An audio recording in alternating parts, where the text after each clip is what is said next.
नमस्कार मेरे प्यारे विद्यार्थियों, एक बार फिर मैं आपका हार्दिक स्वागत एवं अभिनंदन करता हूं सरोकार एग्री इंस्टीट्यूट के इस डिजिटल प्लेटफॉर्म पर।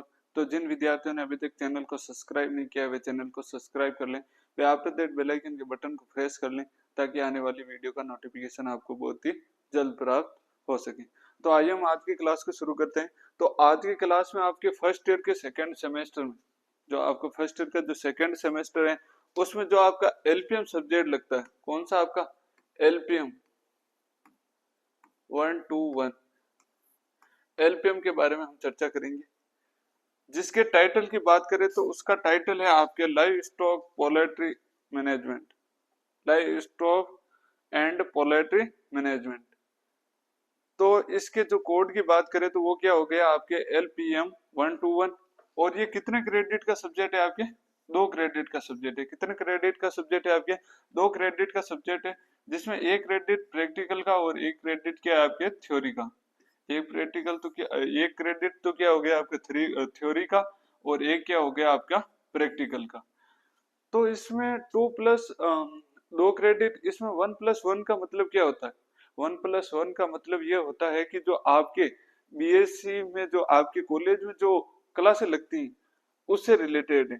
कि जो आपका एक मतलब सप्ताह होता है, 7 दिन का एक वीक होता है, उसमें क्या होता है कि आपके एक दिन तो क्या होगी इसकी जो एलपीएम सब्जेक्ट है उसके एक दिन तो क्या होगी आपके थ्योरी की क्लास होगी और एक दिन क्या होगी प्रैक्टिकल की क्लास होगी।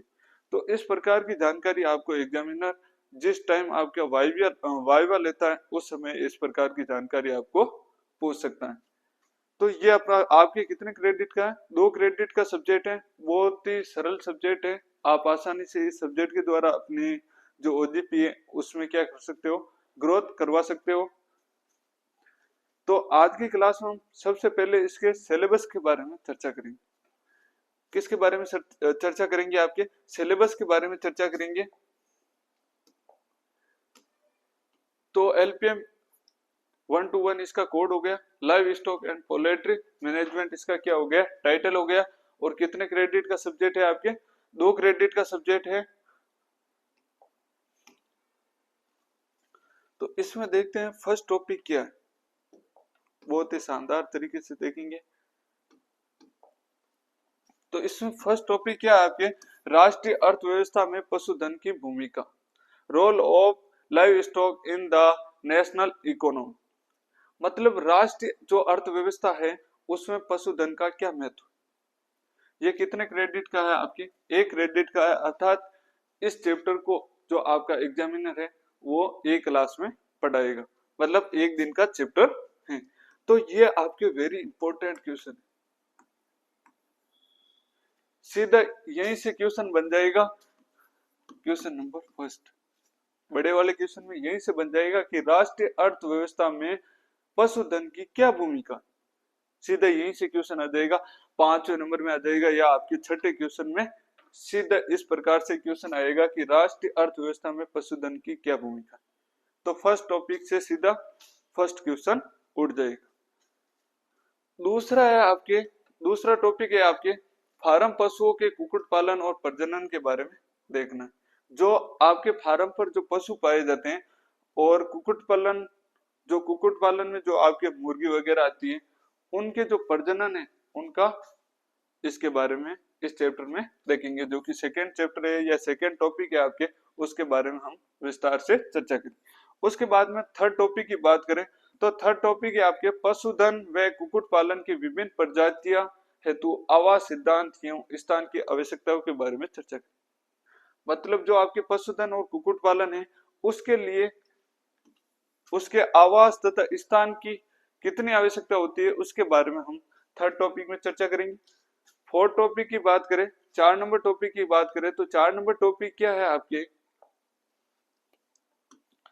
इसमें क्या है आपके बछड़ों की बढ़ती हुई बच्चियों एवं दूध पशुओं का क्या करना, आपका प्रबंधन करना। उसके बाद में 5वां टॉपिक है आपके भेड़ व बकरी का प्रबंधन। जो आपकी भेड़ व बकरी है अर्थात सीप व गोट है उसका किस प्रकार से प्रबंधन करेंगे उसके बारे में इस टॉपिक में हम पढ़ेंगे। उसके बाद में अगला टॉपिक है आपके, अगला टॉपिक क्या है आपके 6 नंबर टॉपिक की बात करें तो कुक्कुट पालन में उष्मान और हैचिंग और ब्रूडिंग क्या होती है उसके बारे में हम 6 नंबर टॉपिक में पढ़ेंगे।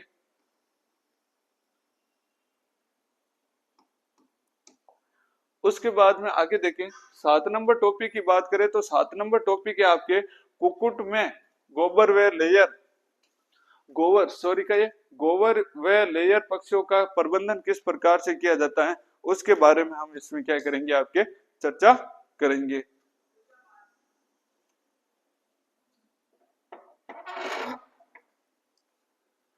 उसके बाद में अगला टॉपिक है आपके 8 नंबर टॉपिक। 8 नंबर टॉपिक की बात करें तो 8वें नंबर टॉपिक में क्या है आपके गाय एवं भैंसों की महत्वपूर्ण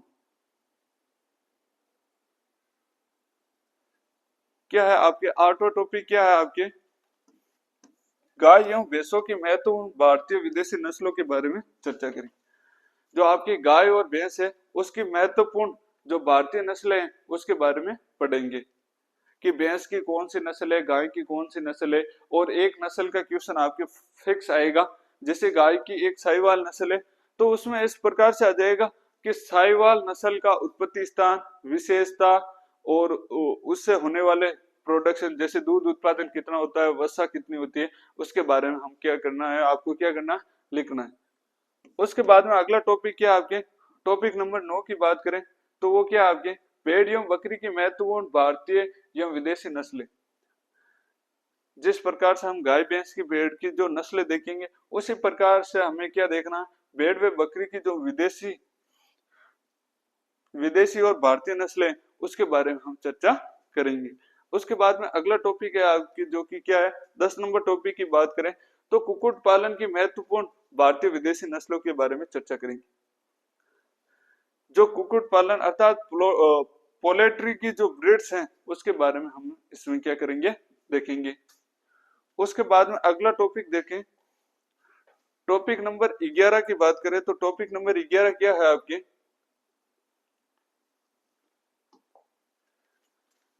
राजस्थान में देशी नस्लों का संरक्षण व पशुधन प्रजनन की नीतियों के बारे में इसमें देखेंगे। और 12वें टॉपिक की बात करें तो 12वां टॉपिक है आपके पशु आहार पदार्थों का वर्गीकरण व पशुधन एवं कुक्कुट पालन का क्या करना है, आपके पोषण के बारे में अध्ययन करेंगे। उसके बाद में 13वां टॉपिक क्या है आपके पशुधन व कुक्कुट रोगों का परिचय देखेंगे। मतलब पशुओं में होने वाले रोग तथा जो कुक्कुट पालन अर्थात मुर्गी पालन है उसमें कौन कौन से रोग लगते हैं उसके बारे में हम इस टॉपिक में क्या करेंगे, चर्चा करेंगे। उसके बाद में टॉपिक नंबर 14 की बात करें तो इसमें क्या है आपके पशुधन एवं कुक्कुट पालन के महत्वपूर्ण रोगों के रोकथाम और टीकाकरण के कार्यक्रम सहित नियंत्रण के बारे में इसमें क्या करेंगे, आपके अध्ययन करेंगे। तो इसमें टोटल आपके टॉपिक कितने 14 टॉपिक। कितने टॉपिक है आपके 14 टॉपिक है। कोशिश करेंगे कि आपके 10 से 12 क्लास में आपका जो एलपीएम का कोर्स है उसको क्या करेंगे, कंप्लीट करने की कोशिश करेंगे। जो आपके एलपीएम 1 to 1 है उसका सिलेबस आपके लगभग 10 से 12 क्लास में आपको क्या कर देंगे, कंप्लीट कर देंगे। उसके बाद में आगे देखें, अपने स्लाइड पर चलते हैं। तो हमारा जो फर्स्ट टॉपिक था वो क्या था, आपके राष्ट्रीय अर्थव्यवस्था में पशुधन की भूमिका, role of livestock in the national economy के बारे में हम क्या करेंगे, चर्चा करेंगे।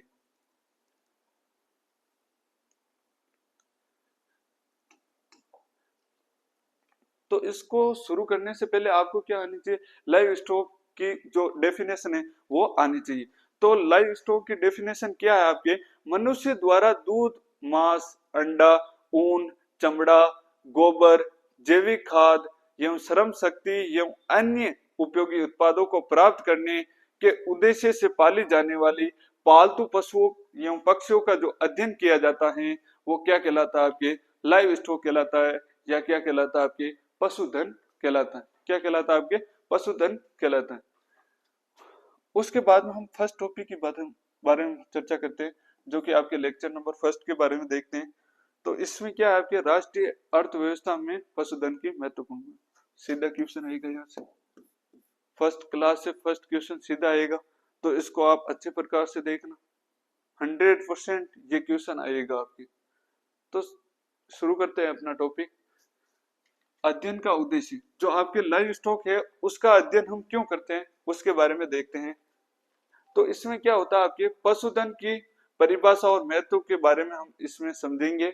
और दूसरी लाइन की बात करें तो भारतीय अर्थव्यवस्था में पशुधन का जो योगदान है उसका वर्णन किस प्रकार से कर सकते हैं उसके बारे में हम देखेंगे। और अगला है आपके कृषि रोजगार एवं पोषण सुरक्षा पशुधन की भूमिका को समझेंगे। और ग्रामीण विकास के महिला शक्तिकरण में पशुपालन के महत्व को जानेंगे। और अगला है जो कि आपके परीक्षा के दृष्टि से महत्वपूर्ण तथ्य अवधारणाओं को याद किस प्रकार से करना है, कि हमारे जो क्वेश्चन आएंगे वो किस प्रकार से आएंगे, वो सारे हम इसमें देखेंगे। न्यू टाइप के क्वेश्चन किस प्रकार से आएंगे वो भी हम साथ साथ में देखते जाएंगे। तो परिचय या इंट्रोडक्शन की बात करें तो भारत में कृषि प्रधान देश है। भारत एक क्या है, आपके कृषि प्रधान देश है, जहां कृषि एवं पशुपालन एक दूसरे के क्या है, पूरक व्यवसाय। भारत एक क्या है, कृषि प्रधान देश है और यहाँ पर कृषि और पशुपालन एक दूसरे के क्या है, आपके पूरक व्यवसाय। कृषि है, जो भी कृषि और पशुपालन है एक दूसरे की क्या है, व्यवसाय। जैसे हम कृषि करेंगे तो कृषि से जो अवशेष बचेगा, जो खाद्य पदार्थ का जो चारा वगैरह बचेगा, वो किसके काम आ जाएगा, आपके पशुपालन में काम आ जाएगा। और पशुपालन करेंगे तो पशु के द्वारा जो गोबर इकट्ठा किया जाएगा, अर्थात उससे गोबर के द्वारा कंपोस्ट, वर्मी कंपोस्ट आदि प्रकार के खादों का निर्माण किया जाएगा। वो खाद आपकी किसके रूप में काम आ जाएगी, खेती के रूप में, कृषि के लिए काम आ जाएगी। तो कृषि में जैसे आप भूमि में खाद उर्वरक डालते हो तो उसकी भूमि की क्या बढ़ जाएगी, आपकी उपज बढ़ जाएगी। तो ये क्या हो गए, एक दूसरे के क्या हो गए, पूरक व्यवसाय हो गए। क्या हो गए, एक दूसरे के पूरक व्यवसाय हो गए।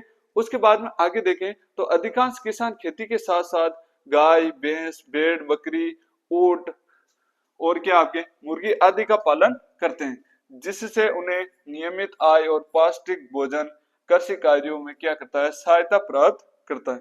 जैसे किसान मतलब लोग या किसान क्या करेगा, खेती करेगा तो उससे क्या प्राप्त होगा, खाद्य पदार्थ प्राप्त हो जाएगा, खाद्यान्न प्राप्त हो जाएगा, अनाज प्राप्त हो जाएगा। और साथ में वो क्या करेगा, आपके पशुपालन करेगा तो पशुपालन से उसे क्या प्राप्त हो जाएगा, आपके दूध प्राप्त हो जाएगा। क्या प्राप्त हो जाएगा, आपके दूध प्राप्त हो जाएगा। तो ये क्या हो गया, ये क्या हो गया, आपके किसानों को क्या हो गया, आपके पौष्टिक भोजन प्राप्त हो गया। क्या हो गया, आपके किसानों को पौष्टिक भोजन प्राप्त हो गया। उसके बाद में अगली लाइन देखें तो आगे है आपके वर्तमान समय में पशुपालक। वर्तमान समय में पशुपालन केवल पारंपरिक व्यवसाय नहीं है बल्कि ग्रामीण अर्थव्यवस्था में सबसे तेजी से विकसित होने वाला सेक्टर बन चुका है। और डेयरी, पोल्ट्री और बकरी पालन, भेड़ पालन जैसी व्यवसाय लाखों लोगों को क्या करती है, रोजगार उपलब्ध करवाती। क्या करवाती है, आपके रोजगार उपलब्ध करवाती है। उसके बाद में आगे देखें तो आगे है आपके भारत विश्व का सबसे बड़ा दूध उत्पादक देश है। मतलब विश्व में दूध उत्पादन में भारत का कौन सा स्थान है, प्रथम स्थान है। कौन सा स्थान है, प्रथम स्थान है, अर्थात फर्स्ट स्थान है। तथा दूध उत्पादन में पशुधन सेक्टर का अत्यंत महत्वपूर्ण योगदान है। और कृषि सेक्टर की स्थिरता और किसानों की आय बढ़ाने में पशुपालन की भूमिका अत्यंत महत्वपूर्ण मानी जाती है। क्या मानी जाती है, आपके अत्यंत महत्वपूर्ण मानी जाती है। उसके बाद में आगे देखिए डेफिनेशन ऑफ लाइव स्टॉक, पशुधन की परिभाषा। पशुधन की परिभाषा क्या है उसके बारे में देखिए। इंग्लिश वाले इंग्लिश में देख लेना और हिंदी वाले हिंदी में देख लो। मनुष्य द्वारा दूध, मांस, अंडे, ऊन, चमड़ा, गोबर, जैविक खाद और श्रमिक एवं अन्य श्रम शक्ति एवं अन्य उपयोगी उत्पादों को प्राप्त करने के उद्देश्य से पाले जाने वाले पालतू पशुओं एवं पक्षियों को क्या कहते हैं, आपके पशुधन कहते हैं। क्या कहते हैं, आपके पशुधन कहते हैं। तो ये डेफिनेशन आपको क्या कर लेनी है, याद कर लेनी है, क्योंकि ये आपके जो तीसरा क्वेश्चन आएगा उसमें डेफिनेशन के रूप में ये क्या आ जाएगा आपका, ये क्वेश्चन आ जाएगी, फिक्स ये क्वेश्चन आपके आएगा। मतलब इसकी डेफिनेशन क्या हो गई, मनुष्य द्वारा दूध, मांस, अंडे, ऊन, चमड़ा, गोबर, जैविक खाद व श्रम शक्ति एवं अन्य उपयोगी उत्पादों को प्राप्त करने के उद्देश्य से पाले जाने वाले पालतू पशु एवं पक्षियों का जो अध्ययन किया जाता है वो क्या कहलाता है आपके पशुधन कहलाता है, या क्या कहलाता है आपके लाइव स्टॉक कहलाता है। क्या कहलाता है आपके लाइव स्टॉक कहलाता है। तो ये आपको डेफिनेशन क्या करनी है, याद करनी है। उसके बाद में आगे देखें तो आगे है आपके पशुधन की विशेषता। पशुधन की क्या क्या विशेषता है उसके बारे में चर्चा करें। तो मनुष्य द्वारा पाले जाने वाले पालतू पशु होते हैं, जो पशु होते हैं जो मनुष्य द्वारा पाले जाने वाले पालतू पशु होते हैं। उसके बाद में सेकंड लाइन की बात करें तो वो क्या, सेकंड विशेषता की बात करें तो वो क्या है आपके आर्थिक लाभ प्रदान करते हैं। उसके बाद में थर्ड पॉइंट की बात करें तो थर्ड पॉइंट है आपके दूध, मांस, अंडे, ऊन या चमड़ा उपलब्धता क्या करवाते हैं, उपलब्ध करवाते हैं। उसके बाद में अगला पॉइंट है जो कि आपकी क्या है, कृषि कार्यों में सहायता प्रदान करते हैं। मतलब पुराने समय में किसान जो खेती करता था वो किसके द्वारा करता था, बैल के द्वारा करता था। तो उसमें क्या होगी, कृषि कार्यों में इसके द्वारा क्या होगी, सहायता हो गई। उसके बाद में देखें तो गोबर एवं मूत्र के माध्यम से जैविक खाद उपलब्ध करवाना। पशुओं के द्वारा जो गोबर व मूत्र दिया जाता है, मूत्र दिया जाता है उस वो क्या किया जाता है आपके जैविक खाद के रूप में उपलब्ध होता है। उसके बाद में आगे देखें तो ग्रामीण क्षेत्रों में रोजगार के अवसर बढ़ाते हैं। मतलब जो पशुधन होता है वो ग्रामीण क्षेत्रों में क्या करता है आपके, ग्रामीण क्षेत्रों में क्या करता है आपके रोजगार का जो अवसर है उसको क्या करता है आपके बढ़ाता है। उसके बाद में आगे देखें तो राष्ट्रीय आय एवं विदेशी मुद्रा को अर्जन करने में इसका क्या होता है आपके योगदान होता है। क्या होता है आपके योगदान होता है। उसके बाद में आगे देखें तो पशुधन का वर्गीकरण, classification of live stock. Classification of live stock अर्थात पशुधन का वर्गीकरण किस प्रकार से किया गया है वो देखेंगे।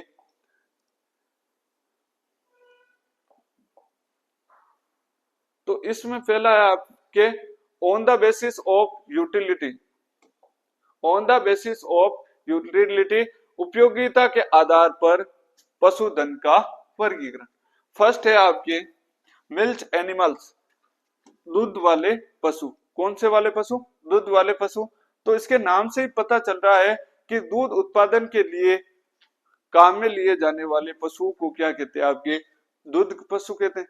तो देख लेते हैं हम वे पशु जिनका पालन मुख्यतः दूध उत्पादन के लिए किया जाता है वो कौन से पशु कहलाते हैं आपके मिल्क एनिमल्स कहलाते हैं या दुग्ध पशु कहलाते हैं।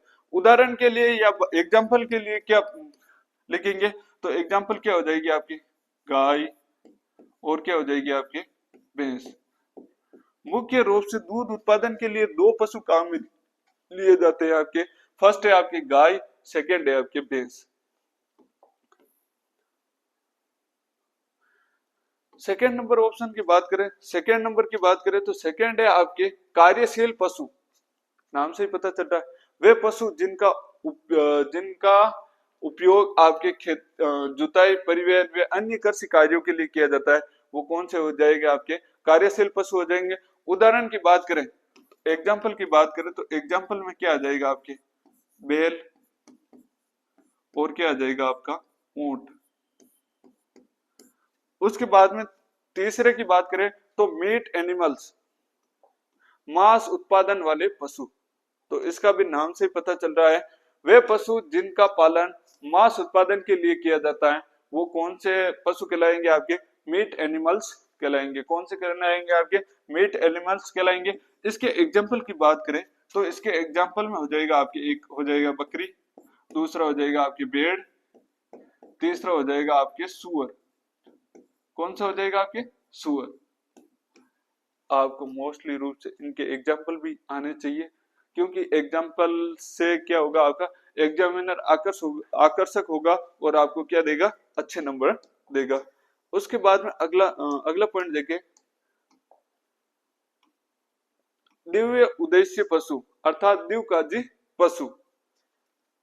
वे पशु जो दूध एवं कार्य दोनों के लिए उपयोगी होते हैं, अर्थात वे पशु जो क्या करते हैं आपके दूध का उत्पादन भी करते हैं और साथ में क्या करते हैं आपके कार्य भी करते हैं, वर्क भी करते हैं, तो उन पशु को क्या कहते हैं आपके द्विकाजी पशु कहते हैं। तो आपके एग्रीकल्चर सुपरविजन में इस प्रकार का एक क्वेश्चन आया था इस बार कि द्विकाजी पशु का महत्वपूर्ण उदाहरण है। तो उसमें आपके क्या दे रखे थे, ऑप्शन दे रखे थे, एक दे रखा था थारपारकर, दूसरा दे रखा था डांगी, तीसरा दे रखा था आपके साहिवाल,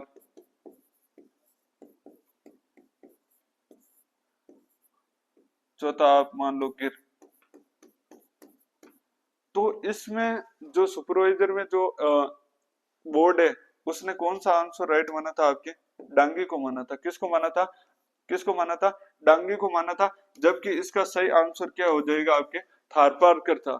जो आपकी 12th आरबीएसई बोर्ड की जो बुक है उसके अनुसार इसका जो आंसर होगा वो थारपारकर होना चाहिए, लेकिन जो बोर्ड है उसने क्या माना, इसका आंसर डांगी माना है। तो उदाहरण के लिए आपके क्या हो जाएगी आपके कुछ देसी गायों की जो नस्लें हो जाएगी, तो उसमें क्या हो जाएगी आपके थारपारकर वगैरह, इसमें क्या आ जाएगी द्विकाजी वाली नस्लों में आ जाएगी। जिस टाइम हम नस्लें पढ़ेंगे उस टाइम उसके बारे में विस्तार से चर्चा करेंगे। उसके बाद में अगला है आपके major livestock species in India, मतलब भारत के पशुधन, भारत के जो प्रमुख पशुधन है उसके बारे में देखते हैं। स्पेसिफिक पशुधन के बारे में देखें, मुख्य पशुधन के बारे में देखें, तो इसमें है आपके फर्स्ट है आपके कौ या गाय। गाय के द्वारा मुख्य उत्पाद कौन कौन से प्राप्त होते हैं आपके दूध प्राप्त होता है, दूध प्राप्त होता है और क्या प्राप्त होता है आपके दूध, गोबर और कृषि कार्य के लिए क्या काम में ली जाती है आपके गाय काम में ली जाती है। उसके बाद में बफेलो या भैंस के बारे में देखें तो इससे क्या होता है आपके दूध और मांस प्राप्त होता है। उसके बाद में बकरी या गोट की बात करें तो इससे क्या आपके दूध, मांस, चमड़ा प्राप्त होता है। उसके बाद में सीप या भेड़ के बारे में चर्चा करें तो इससे क्या प्राप्त होता है आपके ऊन और मांस प्राप्त होता है। और उसके बाद में देखें ऊंट या कैमल के बारे में देखें तो इसको मुख्य रूप से परिवहन व दूध के रूप में पाला जाता है। मतलब परिवहन, जैसलमेर में जो सवारी वाले ऊंट होते हैं, जैसलमेरी ऊंट होते हैं, उनका क्या किया जाता है परिवहन के रूप में काम में लिया जाता है। उसके बाद में आगे देखें सुअर या पिग के बारे में देखें तो इसका मुख्य उद्देश्य क्या है आपके मांस प्राप्त करने के लिए इसको किया जाता है आपके पाला जाता है। उसके बाद में कुकुट या पोल्ट्री की बात करें तो इसमें आपके अंडे व मांस के लिए पाला जाता है। किसके लिए पाला जाता है आपके अंडे व मांस के लिए पाला जाता है। उसके बाद आगे देखें छठे पॉइंट की बात करें तो छठा पॉइंट है आपके present status of livestock in India. Bharat में पशुधन की वर्तमान स्थिति क्या है उसके बारे में देखेंगे। तो भारत विश्व के सबसे बड़े पशुधन संपन्न देश में से एक है। देश में गाय, भैंस, भेड़, बकरी और कुक्कुट की संख्या बहुत अधिक होती है। डेयरी उद्योगों के लिए भारतीय कृषि ग्रामीण अर्थव्यवस्था में महत्वपूर्ण भाग है इसका। अब बात करते हैं तो भारत में विश्व में दूध उत्पादन में क्या है आपके प्रथम स्थान है। यहाँ पर आप इस प्रकार से लिख सकते हो कि विश्व में भारत दूध उत्पादन में प्रथम क्या है फर्स्ट स्थान है, अर्थात क्या है फर्स्ट या प्रथम स्थान पर है। उसके बाद में देखें तो भैंस की सर्वाधिक संख्या वाला देश कौन सा है आपके भारत है। तो आपके न्यूज टाइप में या आपके खाली जगह में इस प्रकार से क्वेश्चन आ सकता है कि भारत में भैंसों की संख्या सर्वाधिक किस देश में पाई जाती है। तो किस में पाई जाती है आपके भारत में पाई जाती है। किस में पाई जाती है भारत में पाई जाती है। उसके बाद में बात करें तो बकरी और पोल्ट्री पालन में भी विश्व का प्रमुख देशों में क्या है आपके भारत एक शामिल देश है। उसके बाद में आगे देखिए 7वां पॉइंट देखिए,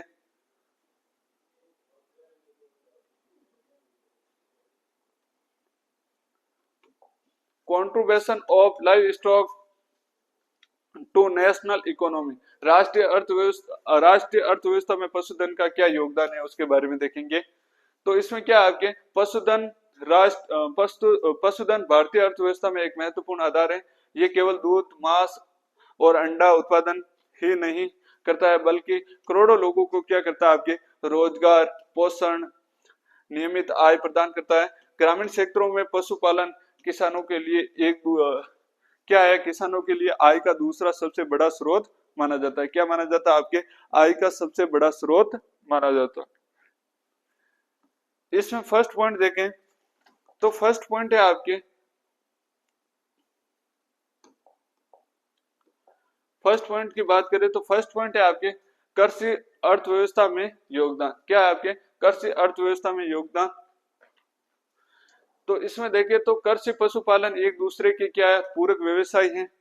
फसल उत्पादन के लिए पशुओं से प्राप्त गोबर जैविक खाद के रूप में उपयोग किया जाता है, जबकि पशुओं के लिए चारा खेतों से क्या किया जाता है, आपके प्राप्त किया जाता है। मतलब पशुओं से जो गोबर प्राप्त होता है वो खेती में जैविक पदार्थों को बढ़ाने के लिए काम में लिया जाता है, जबकि खेती से जो चारा प्राप्त होता है वो पशुओं को आहार के रूप में काम में लिया जाता है। उसके बाद में इसका मुख्य योगदान क्या है, तो आपकी क्या है, खेतों के लिए जैविक खाद उपलब्धता करवाना। मतलब पशुओं के द्वारा खेतों के लिए क्या उपलब्ध किया जाता है, आपके जैविक खाद उपलब्ध करवाया जाता है। उसके बाद में आगे है तो कृषि अवशेषों का उपयोग चारे के रूप में किया जाता है।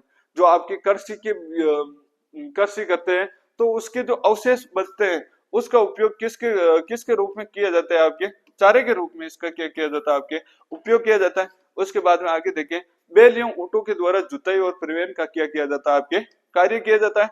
उसके बाद में आगे देखिए तो किसानों के अतिरिक्त आय में क्या होती है, आपके वृद्धि होती है। जो किसान होता है उसके अतिरिक्त आय में क्या होती है, आपकी इससे वृद्धि होती है। उसके बाद में देखिए आपके राष्ट्रीय आय में योगदान। क्या है आपके राष्ट्रीय आय में योगदान। तो इसमें देखें तो पशुपालन कृषि संबंधित सेक्टरों का मुख्य घटक है। दूध, मांस, अंडे एवं चमड़े के उत्पादन से राष्ट्रीय आय में क्या करता है, आपके निरंतर वृद्धि करता है। क्या करता है, आपके निरंतर वृद्धि करता है। और इसके मुख्य स्रोत कौन कौन से है, तो कौन कौन से आपके डेयरी उद्योग, दूसरा हो गया आपके पोल्ट्री उद्योग। उसके बाद में क्या आपके है नेक्स्ट है जो कि क्या आपके मांस उद्योग। उसके बाद में क्या आपके ऊन उद्योग। उसके बाद में क्या आपके चमड़ा उद्योग। विभिन्न प्रकार की जो ये उद्योग है इसके पशुधन के द्वारा किए जा सकते हैं। मतलब डेयरी उद्योग किया जा सकता है, पोल्ट्री उद्योग किया जा सकता है, मांस उद्योग किया जा सकता है, ऊन उद्योग किया जा सकता है, चमड़ा उद्योग किया जा सकता है। उसके बाद में आगे देखें रोजगार सृजन। तीसरा पॉइंट क्या है, आपके रोजगार सृजन की बात करें तो इसमें क्या आपके पशुपालन ग्रामीण भारत में वर्ष भर रोजगार उपलब्ध कराता है। छोटे एवं सीमांत किसानों के लिए क्या करता है, आपके आय का स्थायी स्रोत होता है। उसके बाद में क्या आपके रोजगार के प्रमुख सेक्टर की बात करें तो इसमें क्या हो गया, आपका डेयरी फार्मिंग हो गया और पोल्ट्री फार्मिंग हो गया, बकरी पालन हो गया या बकरी फार्मिंग हो गया। उसके बाद में क्या हो गया, भेड़ पालन हो गया, सुअर पालन हो गया, चारा उत्पादन हो गया और लास्ट है जो कि क्या आपके दूध संग्रहण एवं विपणन का हो गया। उसके बाद में इसके देखते हैं इसके लाभ क्या है, एडवांटेज के बारे में देखें, लाभ के बारे में देखें।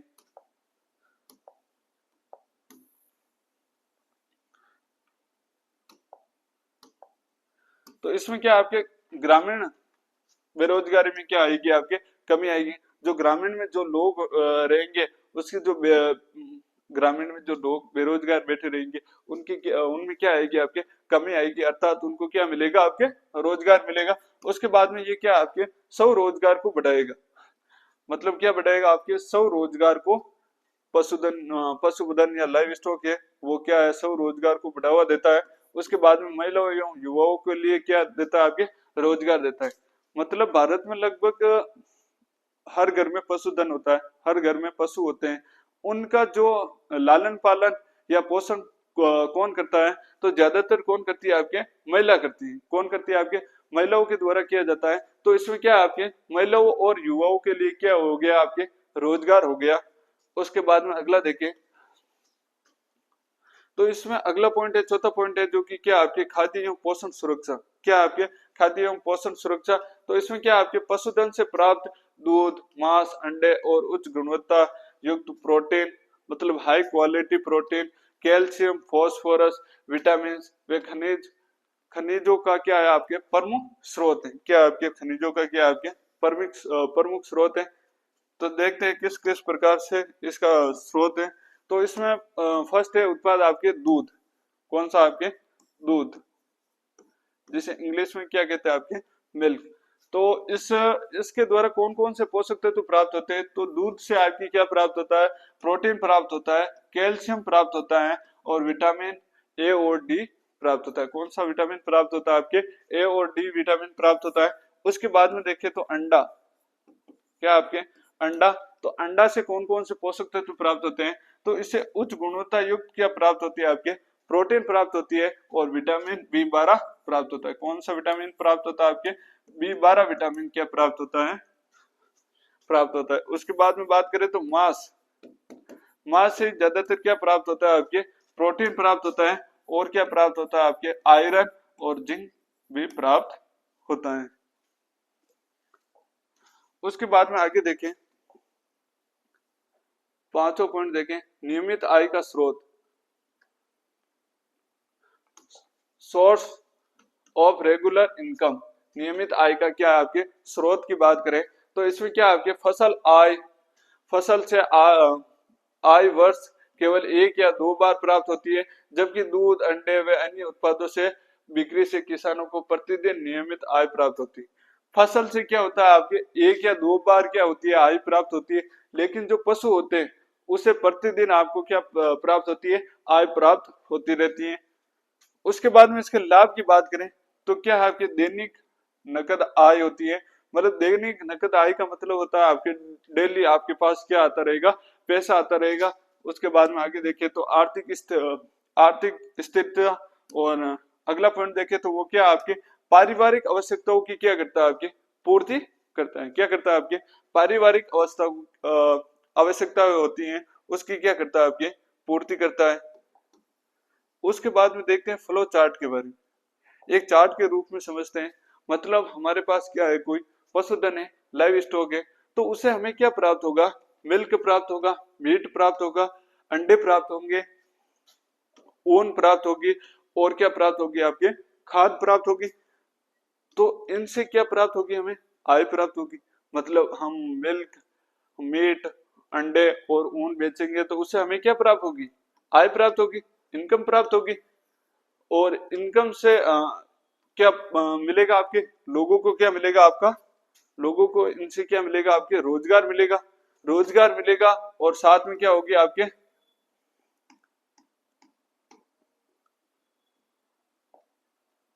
नेशनल इकोनॉमी है, अर्थात राष्ट्रीय अर्थव्यवस्था है, उसमें क्या होगा, आपकी सुधार होगा।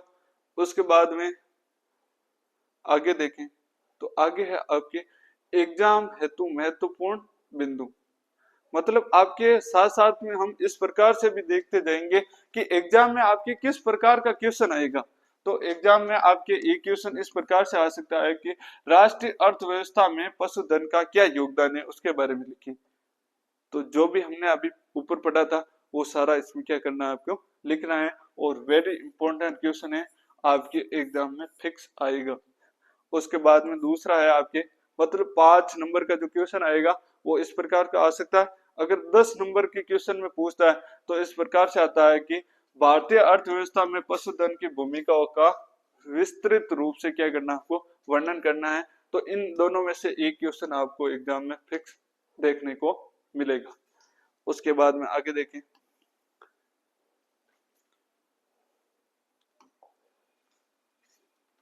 छठे पॉइंट की बात करें तो इसमें क्या आपके पशुपालन द्वारा महिलाओं का सशक्तिकरण। तो इसमें देखें तो आपकी क्या है, भारत में ग्रामीण क्षेत्रों में महिलाएं पशुपालन की रीढ़ मानी जाती है। मतलब जो भारत में जो ग्रामीण क्षेत्र है उसमें जो महिलाएं होती हैं वो क्या होती है आपके पशुपालन की क्या मानी जाती है आपके रीढ़ मानी जाती है। क्या मानी जाती है आपके रीढ़ मानी जाती है, अर्थात बैकबोन मानी जाती है। उसके बाद में आगे देखिए तो पशुओं को चारा खिलाना, दूध दोहना व बछड़ों की देखभाल, साफ सफाई तथा दूध उत्पादन तैयार करने जैसे अधिकांश कार्यों के लिए महिलाओं द्वारा किए जाते हैं। तो भारत में जो अधिकांश पशुपालन का जो कार्य होता है वो किसके द्वारा किया जाता है आपके महिलाओं के द्वारा किया जाता है।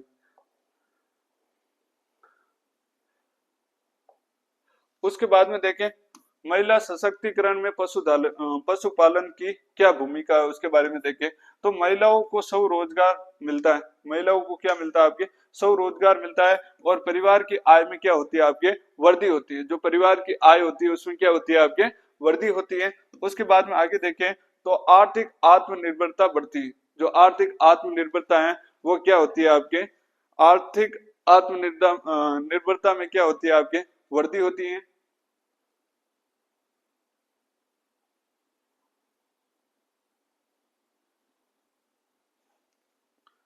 और अगला पॉइंट है जो कि क्या है आपके स्वयं सहायता समूह को बढ़ावा मिलता है। उसके बाद में आगे देखें तो डेयरी सहकारी समितियों में महिलाओं की क्या होती है आपके भागीदारी बढ़ती है। उसके बाद में आगे है जो कि क्या है आपके ग्रामीण महिलाओं एवं सामाजिक आर्थिक विकास क्या होता है आपके बढ़ता है, विकास होता है। उसके बाद में आगे देखें तो एग्जाम के रूप में इस प्रकार का क्वेश्चन किस प्रकार से मतलब खाली जगह में क्वेश्चन किस प्रकार से पूछा जा सकता है तो वो है आपके पशुपालन ग्रामीण महिलाओं के लिए सबसे सफल और सूक्ष्म उद्यम माना जाता है। तो इसमें आपकी किस प्रकार से क्वेश्चन आ सकता है कि पशुपालन ग्रामीण महिलाओं के लिए सबसे सफल खाली जगह माना जाता है। क्या माना जाता है आपके सूक्ष्म उद्यम माना जाता है। तो इस प्रकार से आपके क्या आ सकता है क्वेश्चन आ सकता है, ये आपको ध्यान रखना है। उसके बाद में अगला देखें तो आगे है आपके तो आगे है इसमें क्या आपके जैविक एवं सतत कृषि में पशुधन की क्या भूमिका है उसके बारे में देखें। तो आज रासायनिक उर्वरक अत्यधिक प्रयोग से मृदा स्वास्थ्य प्रभावित हो रहा है। ऐसी स्थिति में पशुधन जैविक खेती का क्या है प्रमुख आधार है। मतलब आजकल हमारे जो खेतों में क्या है आपके रासायनिक उर्वरकों का क्या किया जाता है आपके ज्यादातर प्रयोग किया जाता है, जिसके कारण जो मृदा का जो स्वास्थ्य होता है उसमें क्या पड़ रहा है हानिकारक प्रभाव पड़ रहा है। अर्थात जो मृदा होती है वो क्या हो रही है लगातार प्रभावित होती जा रही है। तो उस स्थिति के लिए उस स्थिति को सुधारने के लिए पशुधन जैविक खेतों का क्या माना जाता है आपके प्रमुख आधार माना जाता है। क्या माना जाता है आपके प्रमुख आधार माना जाता है। उसके बाद में आगे देखें तो पशुधन का योगदान कि पशुधन का क्या योगदान होता है उसके बारे में चर्चा करते हैं।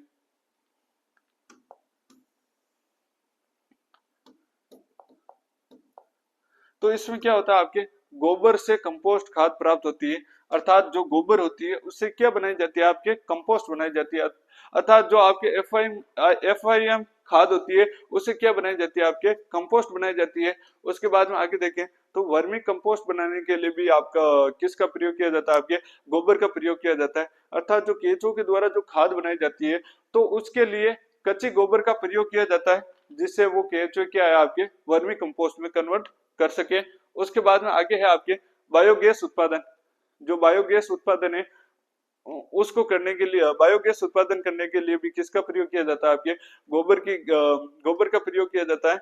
और अगला है आपके गौमूत्र आधारित जैविक कीटनाशी का निर्माण के लिए भी आपका किसका प्रयोग किया जाता है पशुधन का प्रयोग किया जाता है। उसके बाद में आगे क्या है आपके मृदा उर्वरता में क्या है वृद्धि करने हेतु जो आपके पशुधन है उसका बहुत बड़ा योगदान है। उसके बाद में पर्यावरण संरक्षण, मतलब जैसे रासायनिक उर्वरकों का जैसे प्रयोग कम होगा हमारा पर्यावरण जो संरक्षण है उसमें क्या होगी वृद्धि होगी।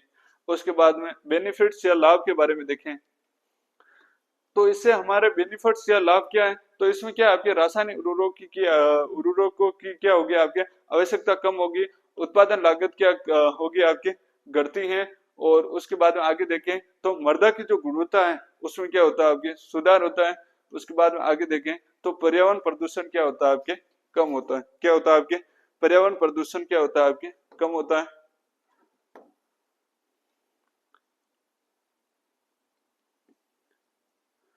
उसके बाद में अगला पॉइंट है आपके सातवां का, जो लास्ट 8वां पॉइंट है उसके बारे में देखें तो विदेशी मुद्रा अर्जन। विदेशी मुद्रा है उसको किस प्रकार से अर्जन किया जाता है उसके बारे में देखें तो भारत में पशु उत्पादकों का निर्यात करके विदेशी मुद्रा को क्या किया जाता है आपके, अर्जित किया जाता है। उसके बाद में निर्यात किए जाने वाले प्रमुख उत्पाद जैसे आपके क्या हो गया, मांस हो गया, चमड़ा हो गया, डेयरी उत्पाद हो गए, डेयरी से बनने वाले विभिन्न प्रकार के क्या हो गए, उत्पाद हो गए, ऊन हो गया, पशु आहार हो गया। क्या हो गया आपके, पशु आहार हो गया। इससे हमें क्या लाभ होता है, बेनिफिट्स क्या होता है उसके बारे में देखें तो क्या होता है आपके, राष्ट्रीय आय में क्या होगी आपके, वृद्धि होगी। उसके बाद में देखें तो अंतरराष्ट्रीय व्यापार में क्या होगा आपका, बढ़ावा होगा। उसके बाद आगे देखें तो पशुपालकों की आय में क्या होगी आपके, वृद्धि होगी। पशुपालकों की आय में क्या होगी आपके, वृद्धि होगी। उसके बाद में आगे देखें तो आगे आपका 8वां पॉइंट है क्या है आपके, पशुधन सेक्टर की प्रमुख समस्याएं। पशुधन सेक्टर की प्रमुख समस्याएं कौन कौन सी हैं, तो भारत में पशुधन विकास के सामने अनेक चुनौतियां क्या आती है आपके, अनेक चुनौतियां आती है। इसमें देखते हैं आपके प्रमुख समस्या कौन कौन सी आती है। गुणवत्तापूर्ण चारे की क्या होती है आपके, कमी होती है। और आगे देखें तो पशुओं को कम उत्पादकता होती है। और संक्रामक रोग क्या होते हैं, अधिक होते हैं। और उन्मूलन और क्या आपके उन्नत नस्लों की क्या होती जा रही है आपके, कमी होती जा रही है। उसके बाद में देखें तो वैज्ञानिक प्रबंधन का क्या होता है आपके, अभाव होता है। और उसके बाद में आगे देखें तो पशु चिकित्सा सुविधा में क्या आती है आपके, कमी आती है। और 7वां पॉइंट क्या है आपके, विपणन व्यवस्था में क्या होता है आपके, कमजोर होने होने लग रहा है। उसके बाद में अगला पॉइंट है जो कि आपके 8वां पॉइंट है, वो क्या है आपके, जलवायु परिवर्तन का प्रभाव है। क्या है आपके, जलवायु परिवर्तन का भी प्रभाव आ रहा है। उसके बाद में आगे देखें 9वां पॉइंट देखें, पॉइंट नंबर 9 की बात करें तो इसमें क्या आपके पशुधन विकास के क्या आपके उपाय है। तो इसमें क्या आपके फर्स्ट लाइन क्या आपके, पशुधन सेक्टर में विकास है तो निम्न उपाय की आवश्यकता होती है। तो इसमें फर्स्ट है जो कि क्या आपके उन्नत नस्लों का विकास करना चाहिए। इसमें क्या आपके जो उन्नत नस्लें हैं उनका क्या करना चाहिए, हमें क्या करना चाहिए, विकास करना चाहिए।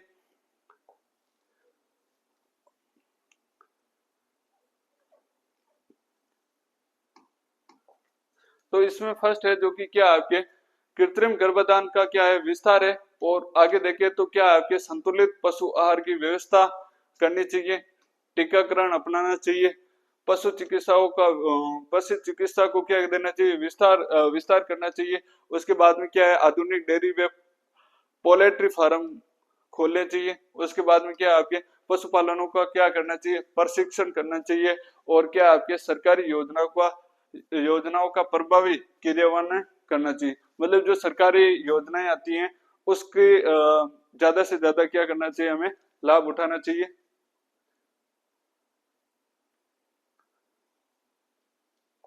उसके बाद में देखते हैं आपके नोट में क्या दे रखे हैं, महत्वपूर्ण तथ्य दे रखे हैं उसके बारे में चर्चा करते हैं। तो भारत विश्व का सबसे बड़ा क्या आपके दूध उत्पादक देश है। अर्थात भारत दूध उत्पादन में कौन सा स्थान रखना है, विश्व में फर्स्ट स्थान रखता है, ये आपको ध्यान रखना है।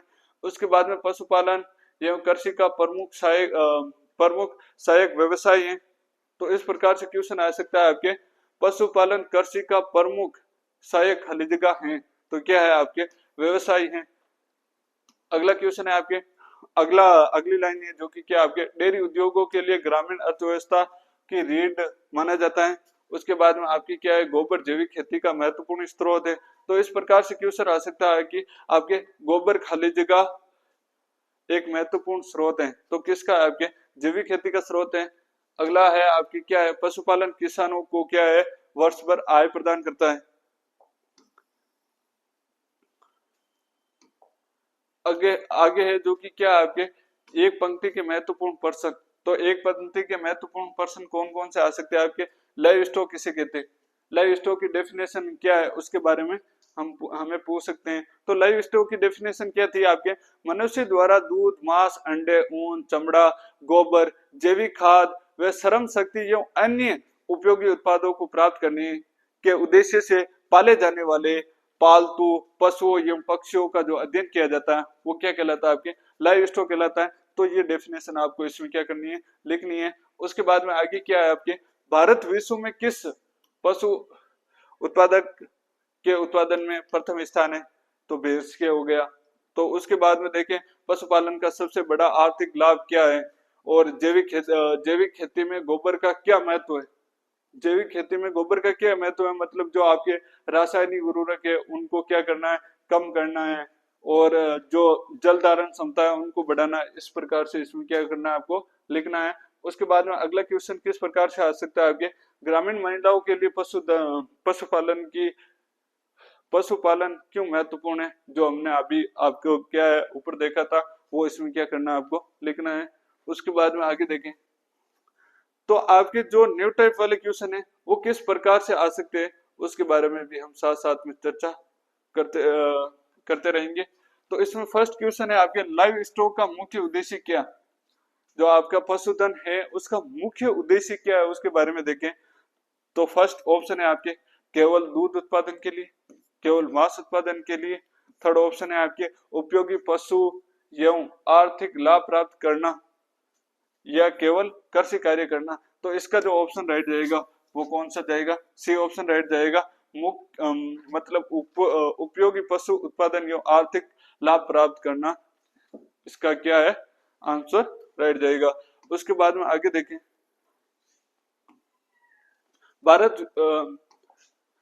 भारत विश्व में किसके उत्पादन में प्रथम स्थान पर है? तो किसके उत्पादन में? आपके दूध उत्पादन में प्रथम स्थान पर है। उसके बाद में अगला क्वेश्चन है जो कि कौन सा क्वेश्चन है आपके? थर्ड नंबर क्वेश्चन की बात करें तो वो क्या आपके जैविक खेती का प्रमुख स्रोत क्या है? तो जैविक खेती का प्रमुख स्रोत क्या आपके? गोबर की खाद है। क्या आपके? गोबर की खाद है, अर्थात क्या आपके FYM है। उसके बाद में चौथे क्वेश्चन की बात करें, चौथा क्वेश्चन है आपके पशुपालन से ग्रामीण क्षेत्रों से क्या लाभ होता है? तो उसके बारे में देखें तो फर्स्ट ऑप्शन दे रखा आपके बढ़ती हुई बेरोजगारी बढ़ती है, रोजगार एवं आय बढ़ती है, कृषि समाप्त हो जाती है, या इनमें से कोई नहीं। तो इसका option number B option number right जाएगा, जो कि क्या आपके रोजगार और आय बढ़ती है। मतलब पशुधन के द्वारा आपको क्या मिलेगा? रोजगार मिलेगा, और जो आपकी आय है उसमें क्या होगी? आपके वृद्धि होगी। तो आज की क्लास में हमने क्या पढ़ा आपके?